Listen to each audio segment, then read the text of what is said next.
महापुरुषों बड़े ही प्यार से कहिए धन निरंकार जी। महापुरुषों, एक बार एक सियार रात के अंधेरे में एक ललारी के नीले रंग से भरे बर्तन में गिर गया। बर्तन में गिरने से उसका रंग नीला हो गया। नीला होने से उसका सौंदर्य निखर आया और वह बाकी साथी गीदड़ों से अपने आप को विशेष समझने लगा। उसे अपने रंग पर अभिमान होने लगा, क्योंकि उस जंगल में किसी और गीदड़ का रंग नीला न था। उसने जंगल के जानवरों को इकट्ठा किया और सभी छोटे बड़े जानवरों को कहने लगा, आज रात स्वयं माता भगवती मेरे पास आई। उन्होंने मुझे कहा कि अब जंगल का राजा शेर बूढ़ा हो चुका है, इसलिए मैं तुम्हें जंगल का राजा बनाती हूँ। उन्होंने स्वयं मेरा अभिषेक किया है, इसलिए आज से इस जंगल में वही होगा जो मैं हुक्म करूँगा।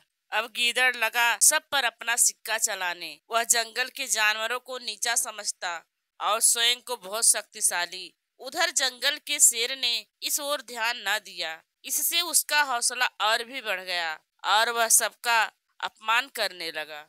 कुछ दिन तो यह सब चलता रहा, परंतु उसके साथी गीदड़ उसके ढोंग के प्रकट करने पर तुल गए और उन्होंने एक योजना बनाई। उन्होंने सभी जंगली जानवरों को जंगल के एक स्थान पर इकट्ठे होने का निमंत्रण दिया और कहा कि हम सब मिलकर नए राजा का स्वागत करेंगे। जंगल के सभी जानवर जब एकत्रित हो गए तो सभी गीदड़ों ने मिलकर आवाजें निकालनी शुरू कर दी। बस फिर क्या था, स्वभाव से विवश होकर वह नीला गीदड़ भी चुप ना रह सका और लगा दूसरे गीदड़ों के साथ स्वर से स्वर मिलाने। जंगल के जानवर नीले गीदड़ को पहचान गए कि यह तो गीदड़ ही उनका राजा बना फिरता था। यह देखकर भालू, हाथी आदि जानवरों ने शेर से विनती की, इस पाखंडी का अंत किया जाए जो ढोंग से हमें धोखा दे रहा था। शेर ने एक झपट्टा मारा और अभिमानी गीदड़ का सफाया कर दिया। इस तरह ढोंग और अभिमान का फल गीदड़ को मिल गया कि उसे अपनी जान से भी हाथ धोने पड़े।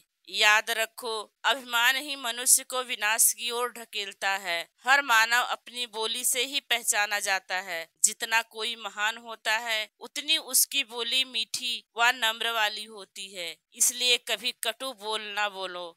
हमारी बड़ाई इसी में है कि हम नम्र और सत्यवादी बने। बनावट का मूल्य नहीं होता, इसलिए बनावट से दूर रहना जिंदगी में आनंद भर देता है। महापुरुषों, बड़े प्यार से कहिए धन निरंकार जी।